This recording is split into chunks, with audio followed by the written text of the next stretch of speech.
my chest. Anticipation in the air. When the sun goes down tonight, street lights turn on real bright. It's gonna light my way. Big ball paints me brown from twilight till dawn. I wanna scream it in your ears. There's gonna be a fight tonight.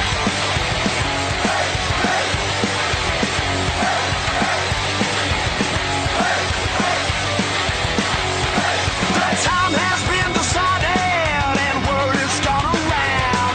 It's too late now to stop it. A brawl is going down. Now people start gathering. No time for feeling sad. Sweat turns into blood and good mixed up with bad.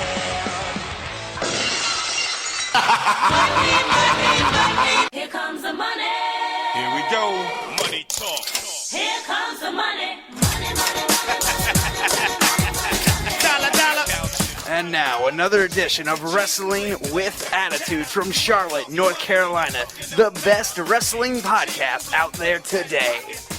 With your host, the intellectual savior of the masses, The Summit. If we have any 6'5" women that are interested, Steven Singleton, our D-Generation 6, Bo Generation.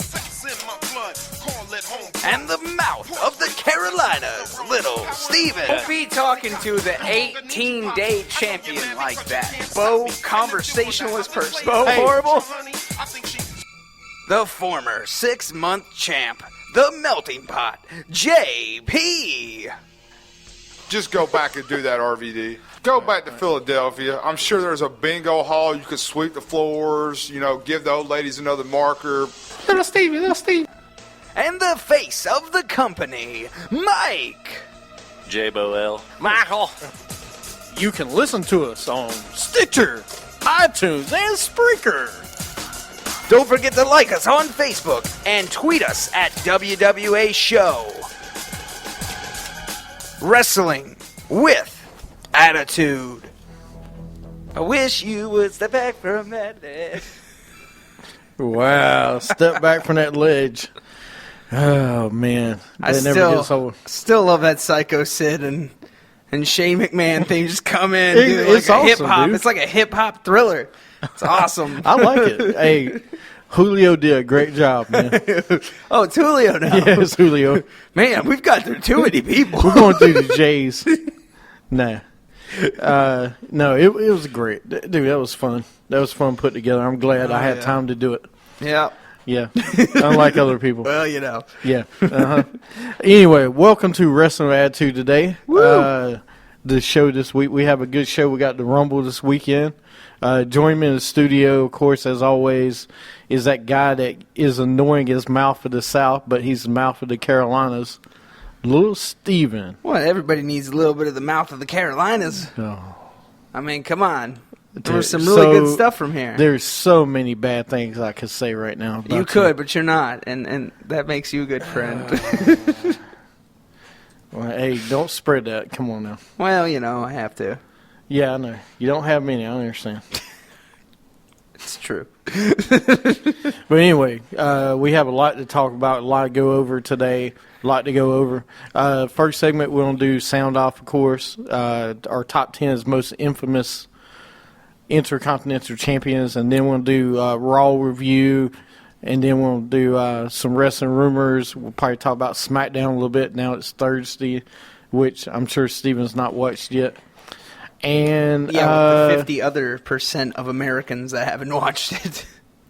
And then, of course, we're going to talk about some rumors, like I said, and then we'll do our picks for the Rumble, which is Sunday.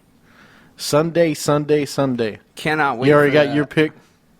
Yeah, I do. We'll talk about it later. I do. Since you're going first. Yeah, I forgot I am going first. I'm going last. So, but let's get into the show. Let's do countdown, and then we'll move on. Yeah. WWA's Sound Off, where your voice can be heard. Sound off, let 'em know how you feel. If the anger inside is real, sound off. All right. This week, like I said, this week's top 10 is most Infamous. It's from WWE Countdown this past week or the week before. Is most infamous intercontinental champions of all time. Okay, infamous means well known, most well known of all time. It does not mean greatest of all time. Okay. That's what it means in the dictionary. When you look in Webster, Webster actually told me it means that. Okay. Okay, so infamous means well known. So when we go over this, and I wish they would actually clarify this stuff. Let's do a top 10 of greatest. Yeah. And then we can go back and do infamous. Because they haven't done that yet. They haven't done for any champions yet about greatest champions. I feel like they have so many they can't really, put it down to just 10 people. Oh, come on, you can. That's a part of the fun. Yeah, but they don't want to do it. Let's put some bogus thing up here like infamous. Really? Well, you just say what it is. Greatest champion. Yeah. I have a bone to pick with this one, and we'll talk about it. But let's go over the list. Number 10, Jeff Jarrett. Double J, double R, double T. Oh, yeah. Really? You never heard? Actually, it's double J, double T. I don't think he never said it. He never said the double R. Yeah, he but never you said could. double R. You could. You could say double E, too. He had two E's. You could go through the alphabet with his name. What are you talking about? But Jeff Jarrett was number 10. I absolutely agree with this one. Talk about a guy that people didn't really like as much, from what I've heard. But, I mean, he really wanted people to hate him. That's... Like, I actually went back to watch some of his stuff in, 96, when he was wearing, the singlet and everything, and when Jesse James was his roadie. I guess that's why he's called the Road Dogg. But I never knew that until I went back and watched that. You never knew that's the reason he was called the Road Dogg? No, I know I did not. Sorry. From a different time here. All right.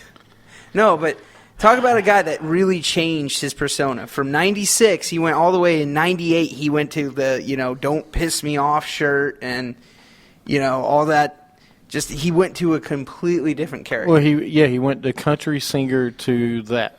Yeah. And, I mean, I have to admit, probably one of the best changes, changing your character. Oh, no, it helped him a lot. I mean, God. And he jumped from, WCW to WWE how many times in his career? He jumped at least 5 times. A couple of times, but it was at the right times he jumped.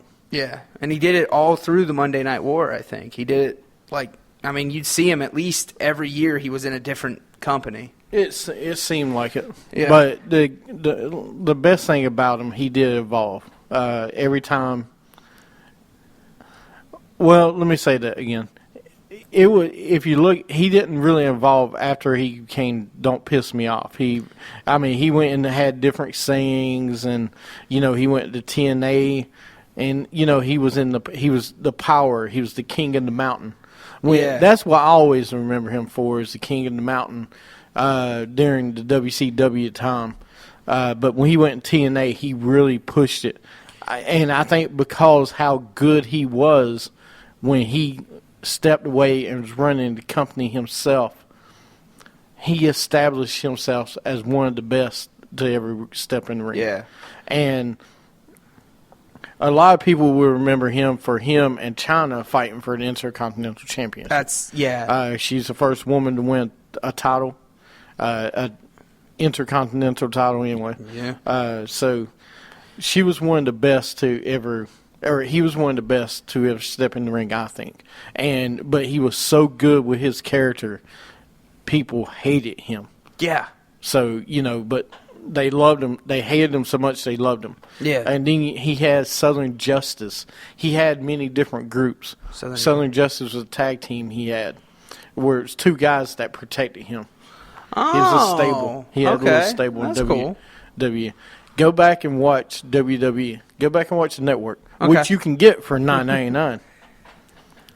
Well, no, I mean, the thing I never understood about Jeff Jarrett was, when China, when he faced China, he disappeared after it. He never showed back up, and I never understood that. Like, he never came back to the WWE.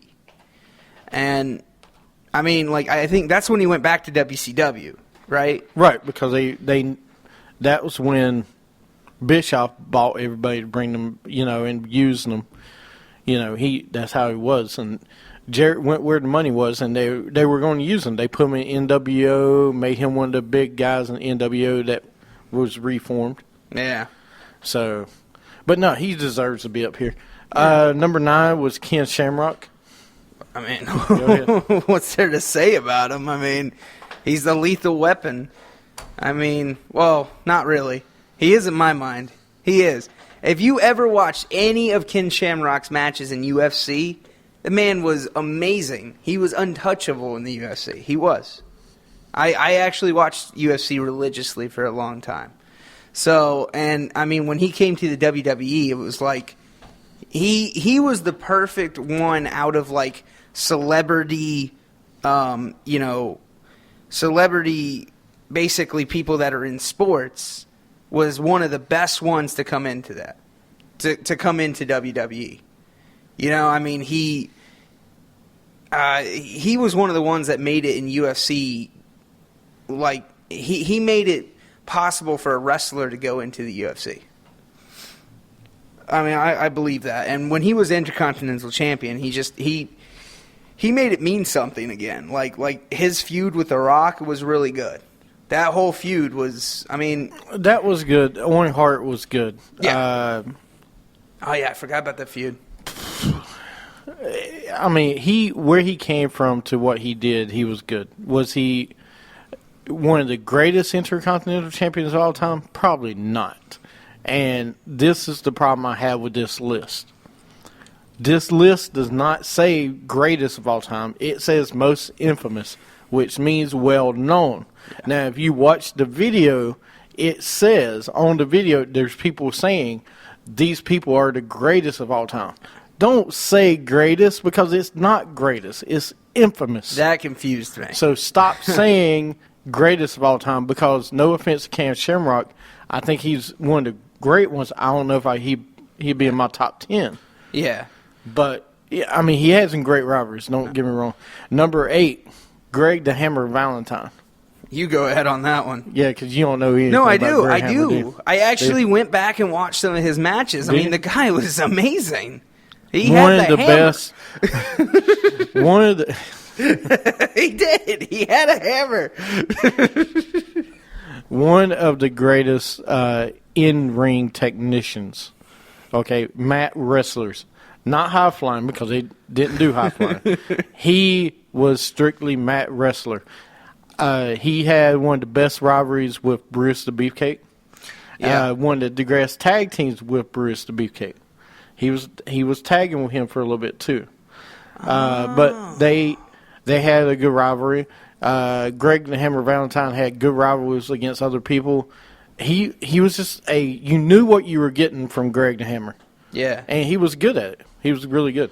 He's one of my favorites of all time. The thing I liked about him is that, he was one of those heels that he loved it when people booed him because he knew he was doing things right. He even said that, and that's the thing I like a good heel that knows when the crowd hates him. Like, if you're getting booed, you're doing your job right. Like, when you're getting booed but you're also getting cheered, you're doing your job right. Correct? So, but no, I mean, God, he had power. I mean, that's why they called him the Hammer, because he did his move, right? His move was like that. What was his move? I don't know. That's why I was asking you. Come on. You're the expert here. I've said it before. Yeah, you are. Expert in what? I don't know, in the 80s wrestling. I know he had an elbow drop that he dropped that,